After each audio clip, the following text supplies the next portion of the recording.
All right. Welcome back to the 10 Brothers podcast, where brothers discuss their different perspectives on various topics. The goal and hope of this podcast is to encourage open and honest dialogue between those that hold different ideological positions, while also hopefully demonstrating that brotherhood, both literal and symbolic, can transcend ideological divides. In this episode is going to be an interview episode where we'll be digging a little bit deeper into the perspective of one of the brothers, so that when we have our discussions in the future, we can have more context about their points of view, and so that our discussions can be more productive and understanding. The brother that we'll be interviewing today is Luke. He is the sixth brother. Um, so let's go ahead and get started, Luke. Tell us a little bit about yourself. My name is Luke, named after Luke Skywalker from Star Wars. I'm just kidding. That's not true. I was named after the third book in the New Testament. I'm 24 years old. I am a father of two beautiful children. My wife is a beautiful Mexican lady named Alexia. Um, I am also a salesperson at my dad's company, Highbar Windows and Doors. So that's just the start. All right, excellent. So, can you share us a little bit about how your life got, like how you got to where you are? What does your life look like up until now? Just a summary. Well, it started with the day I was born. Um, Brief, I'm not sure brief summary. how far back you want me to go. Um, well, I guess after I graduated high school, first thing I did is I went to Bulgaria for a few months, got a little experience there, just working in a restaurant. After that, I came back to the States and just worked at a fast food restaurant for a little bit. And then from there, I transitioned into High Bar, which my dad brought me on as a salesperson, and I've pretty much been working there ever since. There's a little gap during COVID times where I kind of ventured off and did my own thing, pursued gardening, um, and but then I've been back since at about 2021. So I've been doing that ever since. I got married in 2019, and that was the same year that I had my daughter Luna. She's 3 years old now, and then I had my son, my second child, in 2021, December. And so that's pretty much how I'm here today. All right. So let's go ahead and start by talking about just a little bit about you. What are some of the things that you are interested in? What are some of your hobbies? And then we'll go ahead and talk about your pet peeves too. What, like, the things that bother you? Okay, so hobbies. I definitely enjoy writing. I love to write, um, whether it be short stories, poems. I like to write novels. I have a couple small novels published. Um, I also I also do enjoy gardening, as I mentioned before. Um, those are probably my main hobbies. What was the other question? Do you have any other interests, and then also pet peeves? Pet peeves other than my kids.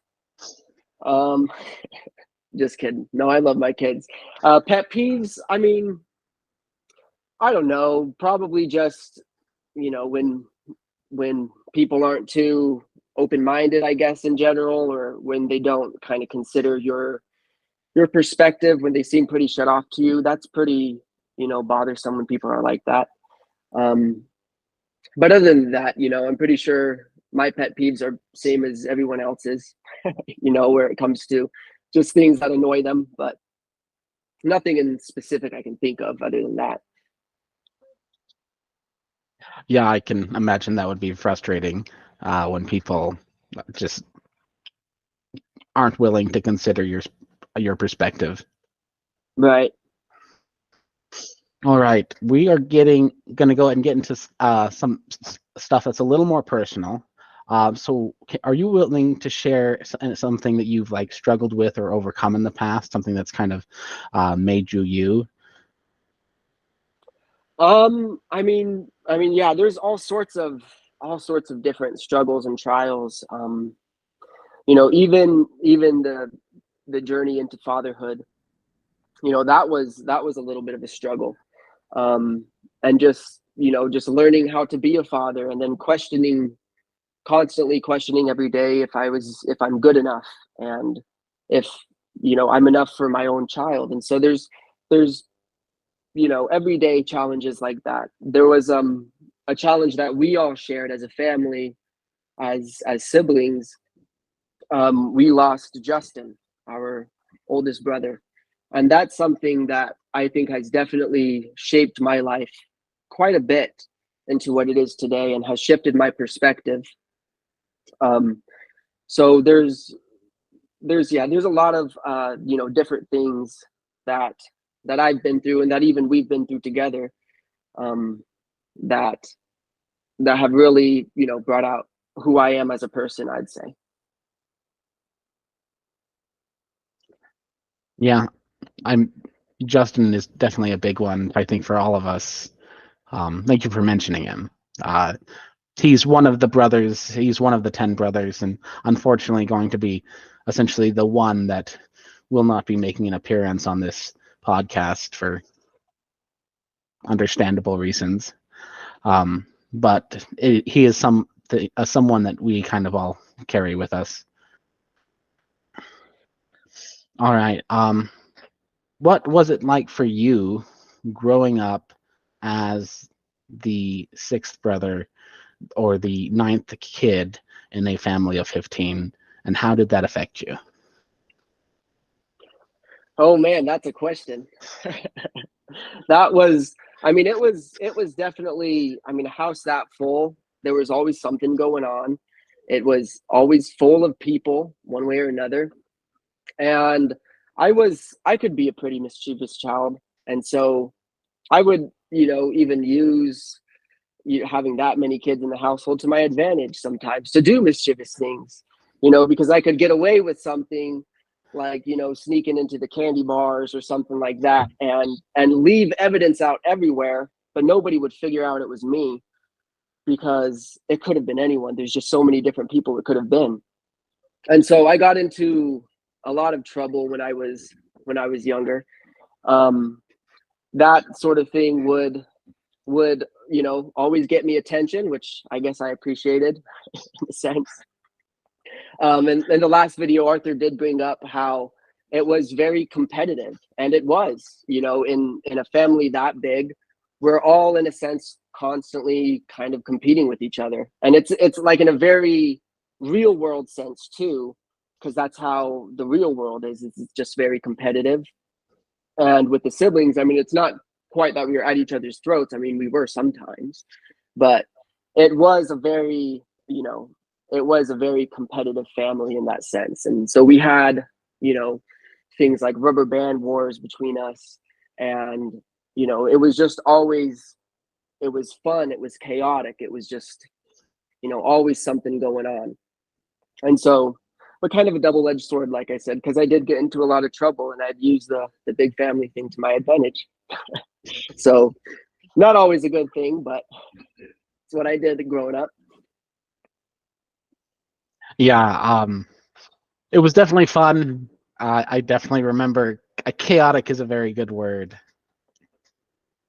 Yeah, it's Yeah, interesting coming from a big family, because I think the assumption is that we all have the same experience, and I think the experience you have largely depends on where you fit into that, and also you're the siblings around you.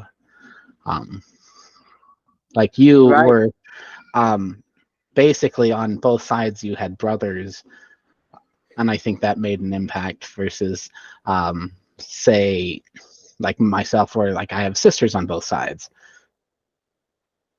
Yeah, yeah, it definitely did.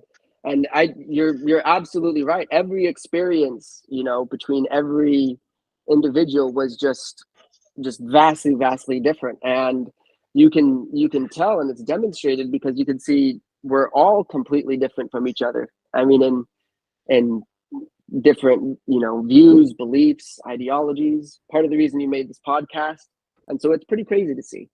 Mhm. All right. So while we're talking about your childhood, do you have a favorite or an impactful childhood memory that you would like to share, and just share why it sticks with you? So I don't know why, but every time I get asked for a childhood memory, this one memory comes into mind.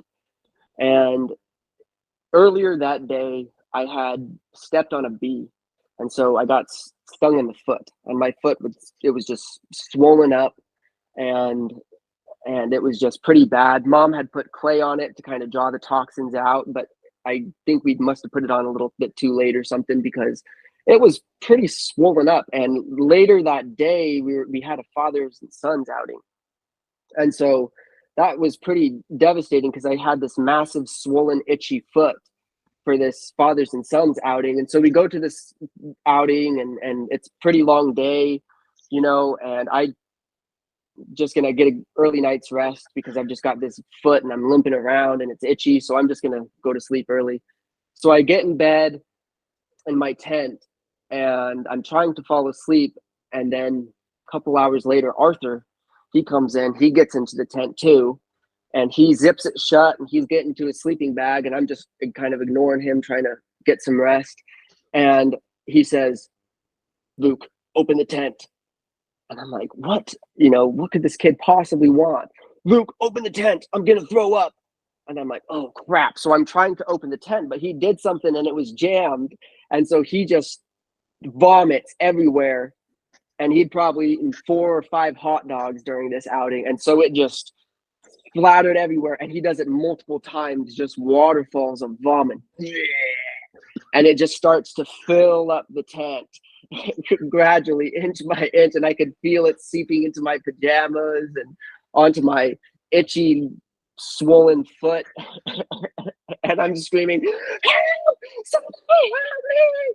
And then Daniel, he comes by and he's trying to yank the zipper open. He eventually does get it open, but we're just covered in Arthur's throw up, and we have to change out. I'm pretty sure towards the end of the night I was wearing somebody else's clothes and sleeping in someone else's sleeping bag out in the open because we'd been puked on.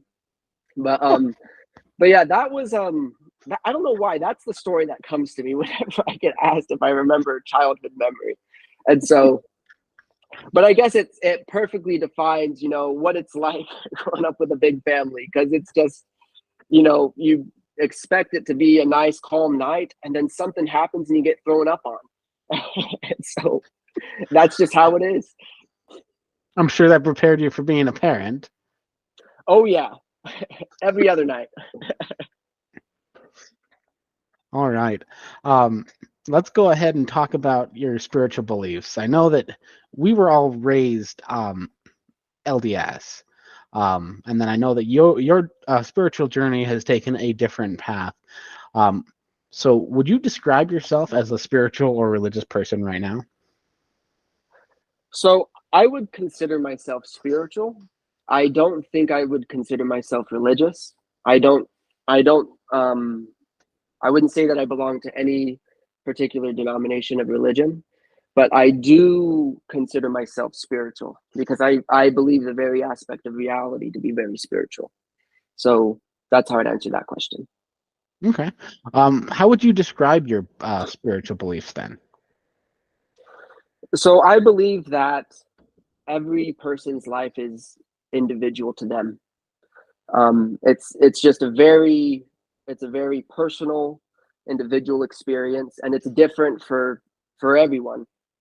It's not the same, and to me, it's not all black and white. It's not clear cut.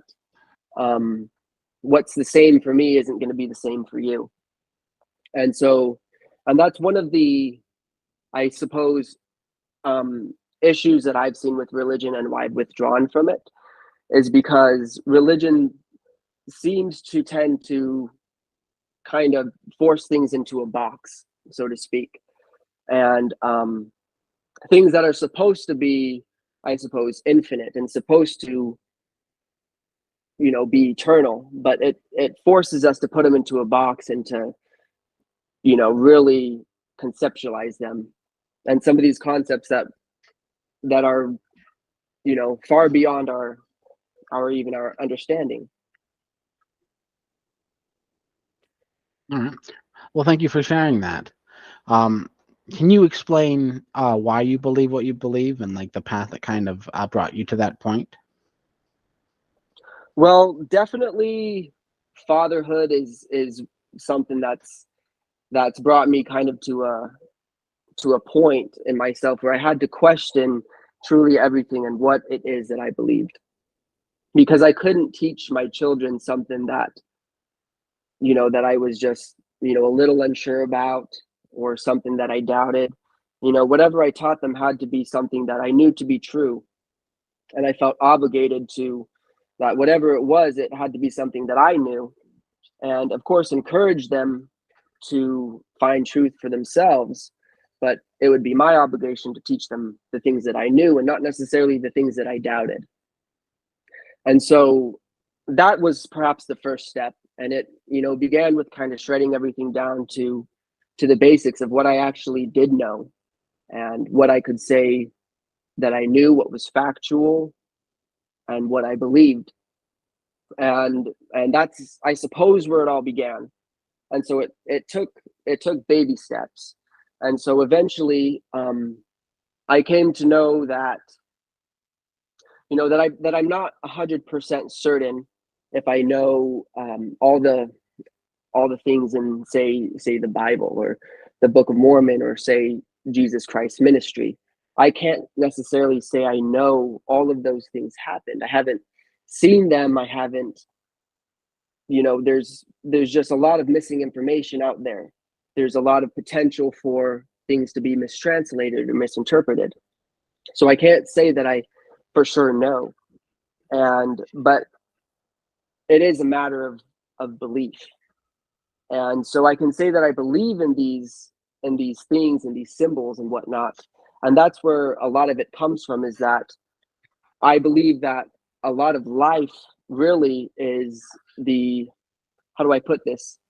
It's kind of the external manifestation of your mental framework. And that's what your life is. And things manifest to you through people and whatnot, through archetypes.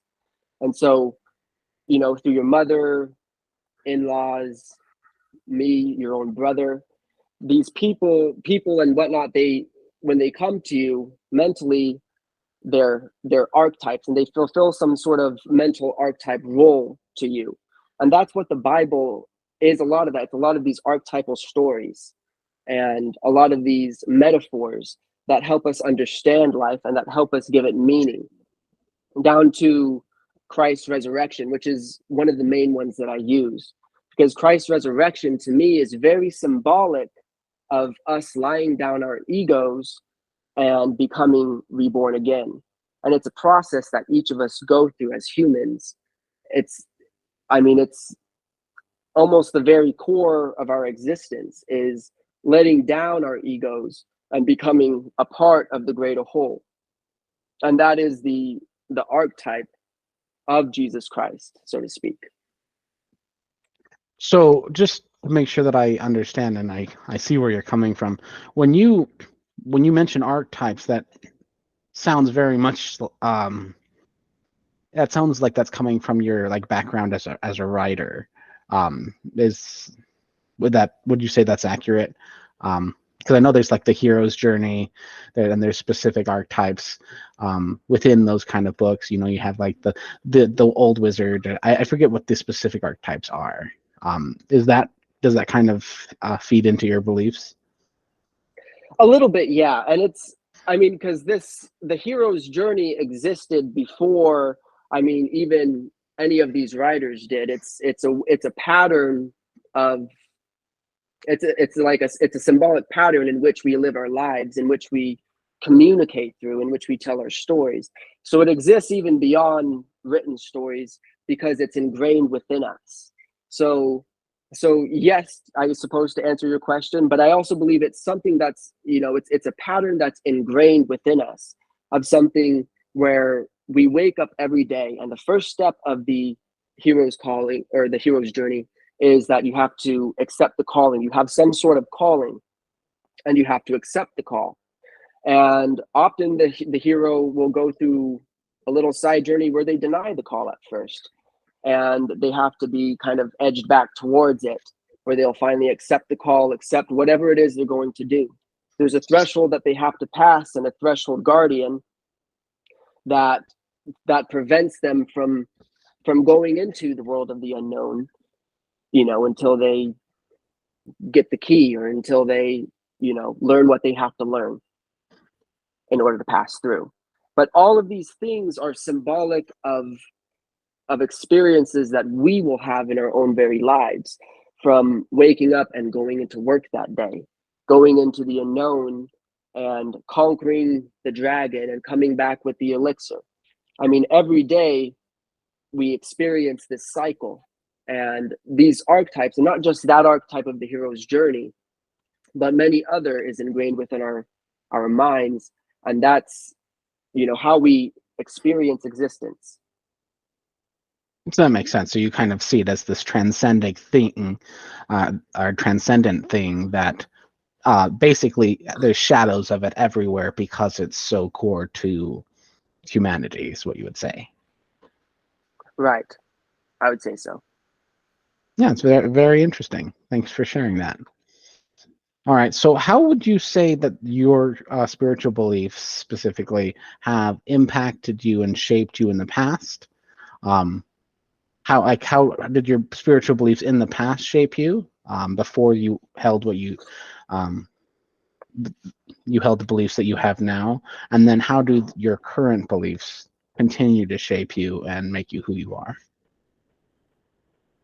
Okay, so beforehand, so as far as my beliefs when I was, say, like a teenager, and how they shaped me back then, is what you're saying? Yeah, as a Okay. teenager, as a kid, however they may have shaped you. Okay. So I suppose that, I don't know, I feel like as a teenager, I tended to be a pretty worried kid, and that might have been because I did get myself in lots of trouble. But I don't know, I just always felt like I wasn't necessarily doing anything right, and like I just always felt a sense of kind of contention in my heart, kind of thing. And so I'm not really sure. I'm not sure how my beliefs impacted me at the time, because I feel like I didn't necessarily have a firm stance of belief in anything. I was kind of just wandering, so to speak, during those time periods of high school and whatnot. So I'm not sure how it quite impacted me, but I was just wandering a lot, and I was lost, and I was confused. But towards about right now, um, I've definitely found a lot of peace, and a lot of just an overwhelming sense of peace, knowing that life isn't all about me, and that, similar to what I was saying before, it's about letting yourself go, letting your ego, sometimes letting that be for the greater good. And you know being a father is one of the best representations of that, because I mean, if you're sleeping, if you're tired, you're hungry, and you have a child and they're sick or anything's wrong with them, all of your, I mean, anything you need, that's second to what the child needs. You're going to make sure that child is taken care of 100%, and you lay down yourself for that time being, and you're able to help the child, or if it's your wife or whatever it is, for the greater good, and then you'll take care of yourself at a later time. But it's sort of that sense, and knowing that, helping other people, that sort of thing, becoming part of that greater whole, that's the meaning of life. It's not just getting caught up in yourself. That makes sense. All right. So moving away from spirituality, and just talking more about your core values, what would you say some of your top 3 to 5 core values are? Let's see, top 3 to 5. I think um, first off, probably I think honesty would be at least.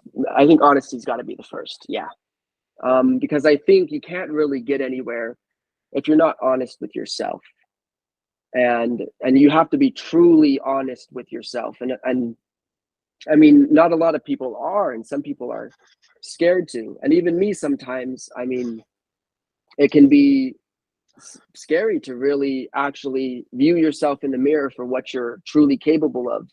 Your, the deepest, darkest parts of you. And so honesty is definitely one of those things that I'd say. Um, And specifically, honesty with yourself, or just honesty in general, like with other people as well. Um, just to clarify that.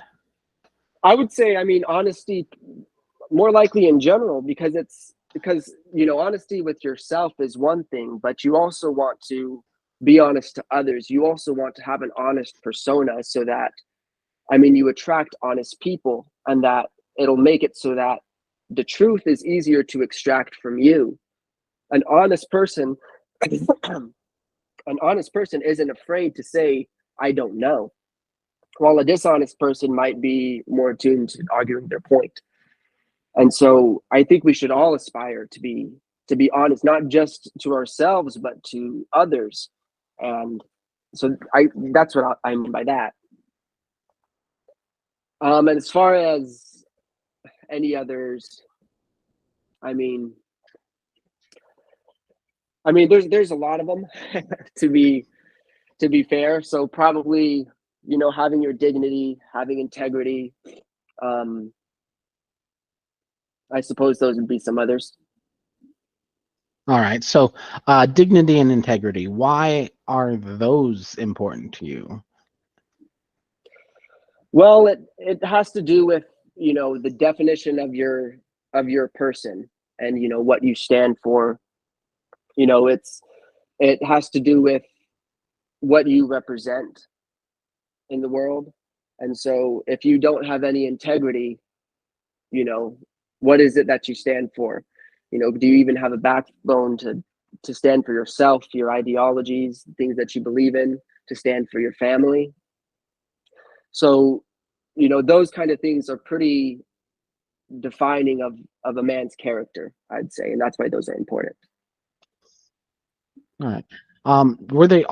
Were those 3 always like core values, or have those been values that you have learned? Definitely values that I've learned over time, because I mean, like I said, throughout my teenage years and whatnot, um, I don't think I had a very clear perception of the future and of possibility, and so I guess things like that didn't quite matter as much. Certain virtues. I mean, I wasn't as nearly as honest as I would have liked to be, and so didn't have much integrity to myself either. Didn't probably have any dignity either, and so those sort of things didn't really matter to me then, I suppose. But now, as I have children, and as I see that actions make consequences, and that life continues to go on, and that there's so much possibility, and that there is a future, that's definitely, and that understanding of that has shaped so much.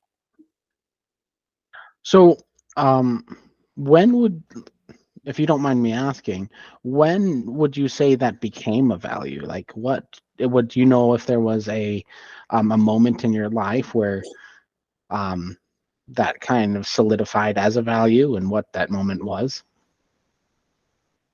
So I don't know if it was any specific moment, but I know that uh, probably the biggest and most monumental change was that transition into fatherhood, and that, I mean, seriously did some real rewiring with me, and changed the outlook of how I saw all sorts of, different things about my life.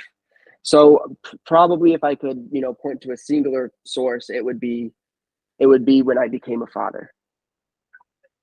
Yeah, fatherhood will do that to you. Yeah. All right. Let's go ahead and move on to like politics. Um, do you have any strong political opinions? Strong? I don't think I have any strong political opinions. Um, so because I mean, there's a lot of good points to both sides. You know what I mean? And that's the thing about politics, is that it can get you can get into real dangerous territory real fast with some people. In terms of what's offensive and whatnot. And so there isn't much that I'm extremely, just strong and steadfast against, I would say, or for, because I do like to hear both perspectives, and I do think that most issues that we face in politics have, really good points on both sides, and it's not so clear cut.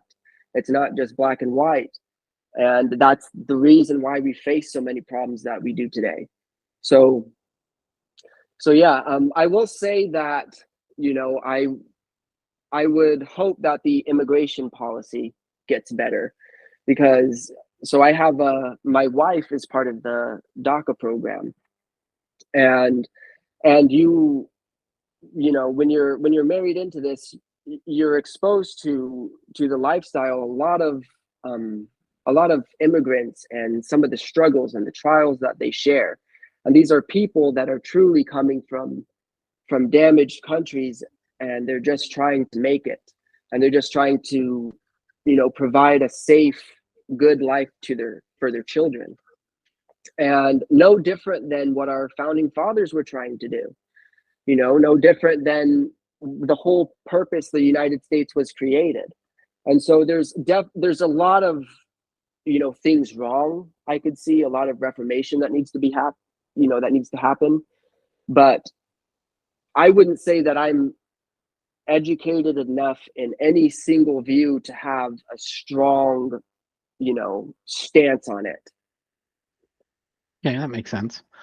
Um, yeah, I like what you said about just politics in general, how there are often two sides to every coin, and there's often a lot of nuance there that um, isn't considered by opposing sides. It's one of the purposes of this podcast, is to encourage others to reach out to people with different perspectives and hear out what they have to say, because generally there's a reason they believe what they believe.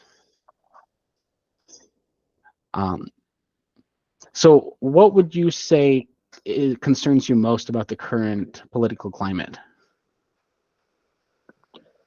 Well, let's see. I mean, there are a lot of concerning issues in general.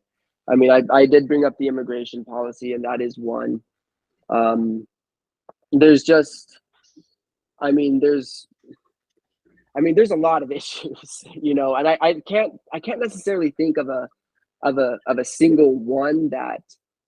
So less on like a specific issue, like just, but in general, what are your thoughts on the current state of politics?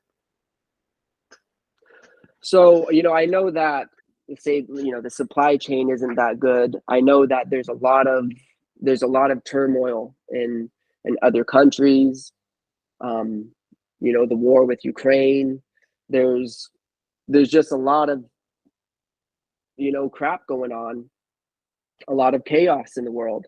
And so I wouldn't necessarily say that the United States is even in a particularly good spot either. Um, and so there's just a lot of reformation, a lot of things that need to be addressed. A lot of stuff that's been swept under the rug, and I mean, almost every area you could say needs some adjustment, needs some fine tuning. So it's hard to pinpoint, a specific one, because I mean, truth be told, we could probably talk about any general area that needs to be reformed with the U.S. government. All right. Before we move on to the final thoughts, are there any other core values, political, spiritual, just in general, that you would like to share or talk about? Not that comes to mind. I mean, other than honesty, I guess, as I mentioned before, as you could tell by now, honesty is pretty important to me, and it's important to things such as this, when it comes to finding the truth, and listening to each other's ideas, and then also in recognizing oneself and what we believe. It requires a level of honesty, and so I guess that's all I have to add on that. All right. Um, what is something that people might be surprised to learn about you? Um, hmm, that I have a talent for growing marijuana.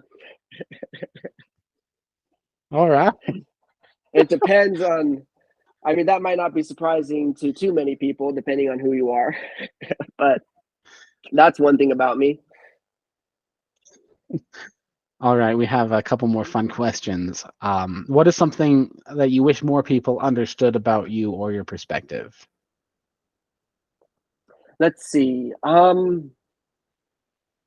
I think I think some people think that I, am a little lost or confused when it comes to my beliefs. But I don't think it's that at all. I think beliefs are something that matures over time.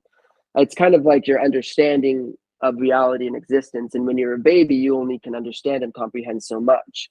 And as you grow older, you come to understand more. You learn the rules of life. You learn, all sorts of lessons. And so I feel as though sometimes when I speak about what I believe, um, people are quick to think that I'm confused or not know at all what I'm talking about, which is, I guess, okay for the most part. But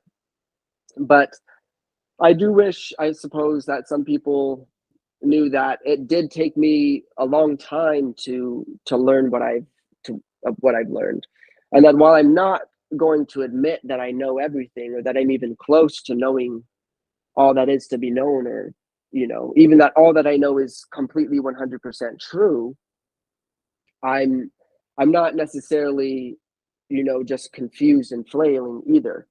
The beliefs that I have brought me a lot of peace and understanding about the world around me. Yeah, that's something that I've noticed when it comes to when you change religious beliefs. The assumption often is that you go through a stage of deconstruction, where you just basically throw all of your religious beliefs in the garbage and then you just sit and you do nothing. Um, when oftentimes after that deconstruction, there's a period of reconstruction where you try to build something new. Sometimes you build something new using the pieces of the old that you took down, and you just rebuild what you had. And sometimes it's something totally new. Right. Exactly right.